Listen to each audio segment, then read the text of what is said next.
ଆଜି ଆମେ ଏହି ଭିଡ଼ିଓରେ ପ୍ରଥମ ଶ୍ରେଣୀ ଝୁଲଣା 1 ବହିର ତୃତୀୟ ପାଠ ମୁନି ଦେଲା ହସି ବିଷୟଟି ପଢ଼ିବା ଏବଂ ଏହାର ଅଭ୍ୟାସ କାର୍ଯ୍ୟ ମଧ୍ୟ ଆଲୋଚନା କରିବା। ଅମର ବାବୁ ମୋଟର ଗାଡ଼ିରେ ବସି ବୁଲିବାକୁ ବାହାରିଲେ। ସାଥିରେ ଘର ଲୋକମାନେ ଥିଲେ। ମୋଟର ଗାଡ଼ିଟି ଝରଣା କଡ଼ ବାଟ ଦେଇ ଯାଉଥିଲା। ବାଟରେ ଜଅ, ମକା ଆଦି ସବୁଜ କ୍ଷେତ ସଭିଏଁ ଖୁସିରେ ଦେଖୁଥିଲେ। ଝରଣା ପାଖରେ ଗଛଟିଏ ଥିଲା। ଗଛ ପାଖରେ ଗାଡ଼ି ଅଟକିଲା। ବଗଟି ସେଠାରେ ମାଛ ଧରି ବସିଥିଲା। ହଠାତ୍ ମାଛଟି ତା ପାଟିରୁ ତଳକୁ ଖସିପଡ଼ି ଛଟପଟ ହେଲା। ସେ ପୁଣି ମାଛକୁ ନେବାକୁ ଆସୁଥିଲା। ଅମର ବାବୁଙ୍କ ଝିଅ ମୁନି ଟିକି ମାଛଟିକୁ ଧରିନେଲା। ସେ ତାକୁ ନେଇ ଝରଣା ପାଣିରେ ଛାଡ଼ିଦେଲା। ମାଛଟି ଖୁସି ହୋଇ ମୁନିକୁ ଚାହିଁଲା। ମୁନି ତାକୁ ଦେଖି ହସିଲା। ମାଛଟି ପାଣି ଭିତରକୁ ମନ ଖୁସିରେ ଚାଲିଗଲା। ଏବେ ଆମେ ଏହାର ଅଭ୍ୟାସ କାର୍ଯ୍ୟ ଆଲୋଚନା କରିବା। 1 ନମ୍ବରଟି ଦେଇଛି, ଆସ କଥା ହେବା। କ ନମ୍ବରଟି କହିଛି, ଅମର ବାବୁ କେଉଁଥିରେ ବସି ବୁଲି ବାହାରିଲେ? ଉତ୍ତର, ଅମର ବାବୁ ନିଜ ପରିବାର ସହ ମୋଟର ଗାଡ଼ିରେ ବସି ବୁଲି ବାହାରିଲେ। ଖ ନମ୍ବରଟି କହିଛି, ସମସ୍ତେ କ'ଣ ଦେଖି ଖୁସି ହେଉଥିଲେ? ଉତ୍ତର, ରାସ୍ତାରେ ଯାଉଥିବା ସମୟରେ ଝରଣା ଏବଂ ତା କଡ଼ରେ ଥିବା ଜଅ ଓ ମକାର ସବୁଜ କ୍ଷେତ ଦେଖି ସମସ୍ତେ ଖୁସି ହେଉଥିଲେ। ଗ ନମ୍ବରଟି କହିଛି, ବଗ କ'ଣ ଧରିଥିଲା? ଉତ୍ତର, ବଗଟି ଝରଣା ପାଖରେ ବସି ନିଜ ପାଟିରେ ଏକ ମାଛ ଧରିଥିଲା। ଘ ନମ୍ବରଟି କହିଛି, ମାଛଟି କିପରି ବଞ୍ଚିଲା? ଉତ୍ତର, ବଗ ପାଟିରୁ ମାଛଟି ତଳକୁ ଖସିପଡ଼ି ଛଟପଟ ହେଉଥିବା ବେଳେ ଅମର ବାବୁଙ୍କ ଝିଅ ମୁନି ତାକୁ ଉଠେଇ ନେଇ ଝରଣା ପାଣିରେ ଛାଡ଼ିଦେଲା। ଏପରି ଭାବରେ ମାଛଟି ବଞ୍ଚିଗଲା। ଙ ନମ୍ବରଟି କହିଛି, ମୁନି କାହିଁକି ହସିଲା?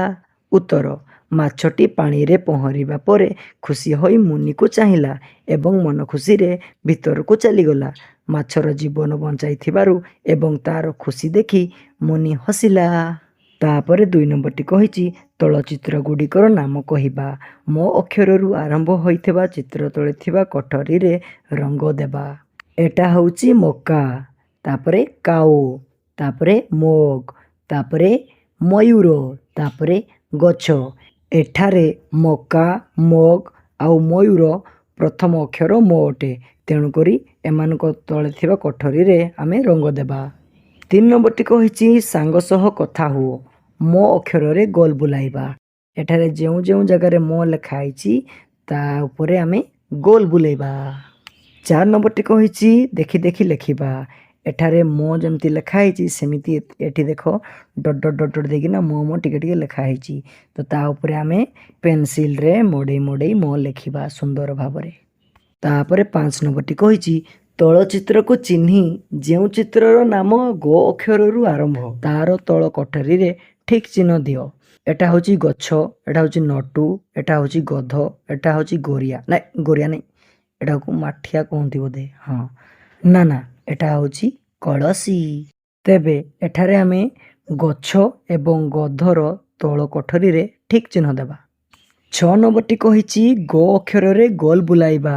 ଯେଉଁଠି ଗୋ ଲେଖା ହେଇଛି ତା ଉପରେ ଆମେ ଗୋଲ ଗୋଲ ଗୋଲ ବୁଲେଇବା ହେଲା।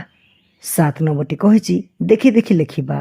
ଗୋଟା ଯେମିତି ଲେଖା ହେଇଛି ଏଠି ଦେଖ ବିନ୍ଦୁ ଦିଆ ହେଇକି ସେମିତି ଗୋ ଗୁଡ଼ା ଲେଖା ହେଇଛି।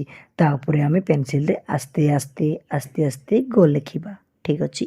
ତାପରେ 8 ନମ୍ବରଟି କହିଛି, ତଳ ଚିତ୍ରକୁ ଚିହ୍ନି ଯେଉଁ ଚିତ୍ରର ନାମ ର ଅକ୍ଷରରୁ ଆରମ୍ଭ ତାର ତଳ କୋଠରୀରେ ଠିକ୍ ଚିହ୍ନ ଦେବା। ଏଟା ହେଉଛି ରଥ, ତାପରେ ରସୁଣ, ତାପରେ ଅରଟ, ତାପରେ ରକେଟ।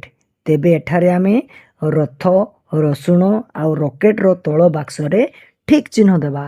ତାପରେ 9 ନମ୍ବରଟି କହିଛି, ସାଙ୍ଗ ସହ କଥା ହୋଇ ର ଅକ୍ଷରରେ ଗୋଲ ବୁଲାଇବା। ଯେଉଁଠି ର ଲେଖା ହେଇଛି ସେଇ ର ଉପରେ ଆମେ ଗୋଲ ଗୋଲ ଗୋଲ ବୁଲେଇବା। ତାପରେ 10 ନମ୍ବରଟି କହିଛି, ଦେଖି ଦେଖି ଲେଖିବା। ଏଠାରେ ର ଯେମିତି ଲେଖା ହେଇଛି ସେମିତି ଏଇ ଯେଉଁ ବିନ୍ଦୁ ବିନ୍ଦୁ ବିନ୍ଦୁ ଚିହ୍ନ ଦିଆଯାଇଛି ତା ଉପରେ ଆସ୍ତେ ଆସ୍ତେ ଆସ୍ତେ ଆସ୍ତେ ପେନସିଲରେ ଆମେ ବିନ୍ଦୁ ଗୁଡ଼ିକ ଯୋଡ଼ି ଯୋଡ଼ି ସୁନ୍ଦର ଭାବରେ ର ଲେଖିବା। ତାପରେ 11 ନମ୍ବରଟି କହିଛି, ଆସ ତଳ ଶବ୍ଦ ଗୁଡ଼ିକୁ ପଢ଼ିବା। ଚଟ, ଚମ, ମଗ, ଚର, ଗରମ, ମଗର, ଟଗର, ମଟର। ତାପରେ 12 ନମ୍ବରଟି କହିଛି, ଅକ୍ଷର ଯୋଡ଼ି ଶବ୍ଦ ଗଢ଼ିବା, ଲେଖିବା ଓ ପଢ଼ିବା। ଟଗର କ'ଣ ହେବ ଟଗର। ମଟର କ'ଣ ହେବ ମଟର। ମଗର କ'ଣ ହେବ ମଗର। ତାପରେ 13 ନମ୍ବରଟି କହିଛି ଚିତ୍ର ଗୁଡ଼ିକର ନାମ କୁହ। ଯେଉଁ ଚିତ୍ରର ନାମ ଓ ଧ୍ୱନିରୁ ଆରମ୍ଭ ସେହି ଚିତ୍ର ତଳେ ରଙ୍ଗ ଦିଅ। ଏଟା ହେଉଛି ଅରଟ, ଏଟା ହେଉଛି ଅଙ୍ଗୁର, ଏଟା ହେଉଛି ଅସରପା, ଏଟା ହେଉଛି ଅଦା। ତେବେ ସବୁ ଚିତ୍ର ଗୁଡ଼ିକର ପ୍ରଥମ ଅକ୍ଷର ଅରୁ ଆରମ୍ଭ ହେଉଛି। ତେଣୁକରି ଆମେ ଏହି ଚିତ୍ର ତଳେ ଥିବା ବାକ୍ସ ଗୁଡ଼ିକର ସବୁ ଗୁଡ଼ାରେ ଆମେ ରଙ୍ଗ ଦେବା। ତାପରେ 14 ନମ୍ବରଟି କହିଛି ଓ ଅକ୍ଷରରେ ଗୋଲ ବୁଲାଅ। ଯେଉଁଠି ଓ ଲେଖା ହେଇଛି ଦେଖ ଭଲସେ, ତା ଉପରେ ଆରାମସେ ଗୋଲ ବୁଲାଅ। ତାପରେ 15 ନମ୍ବରଟି କହିଛି ଆସ ଦେଖି ଦେଖି ଲେଖିବା। ଏଇଟା କ'ଣ ଲେଖା ହେଇଛି ଏଟା ଓ ଲେଖା ହେଇଛି। ତ ଏବେ ଆମେ ଏଠାରେ ଯେଉଁ ବିନ୍ଦୁ ବିନ୍ଦୁ ବିନ୍ଦୁ ବିନ୍ଦୁ ହେଇକିନା ଅଛି ତାକୁ ଯୋଡ଼ି ଯୋଡ଼ି ଆସ୍ତେ ଆସ୍ତେ ସୁନ୍ଦର ଭାବରେ ଓ ଲେଖିବା। ତାପରେ 16 ନମ୍ବରଟି କହିଛି ସାଙ୍ଗ ସହ କଥା ହୋଇ ବିଦ୍ୟାଳୟକୁ ଯିବା ପାଇଁ ତଳଚିତ୍ରରେ ରାସ୍ତା ଖୋଜି ବାହାର କର। ତେବେ ଆମେ କେମିତି ଯିବା ବିଦ୍ୟାଳୟ? କେଉଁ ରାସ୍ତାରେ ଗଲେ ବଣା ହେବା ନାହିଁ? ଚାଲ ଦେଖିବା। ନା ଏଇଠୁ ବାହାରି ଏଇଟିରେ ହେଇକିନା ଗଲେ ଏମିତି ବୁଲି ବୁଲି ବୁଲି ବୁଲି ବୁଲି ବୁଲି ବୁଲି ଏଇଠି ପଶିକି ଏଇଠି ଗଲେ ଏମିତି ଆମେ ସ୍କୁଲରେ ପହଞ୍ଚିଯିବା। ନା କ'ଣ କହୁଛ? ଯଦି ଏହି ଭିଡ଼ିଓଟି ତୁମମାନଙ୍କୁ ଭଲ ଲାଗିଛି ତେବେ ଏହି ଚ୍ୟାନେଲକୁ ସବସ୍କ୍ରାଇବ୍ କରିବା ପାଇଁ ଜମାରୁ ବି ଭୁଲିବ ନାହିଁ। Thank you for watching.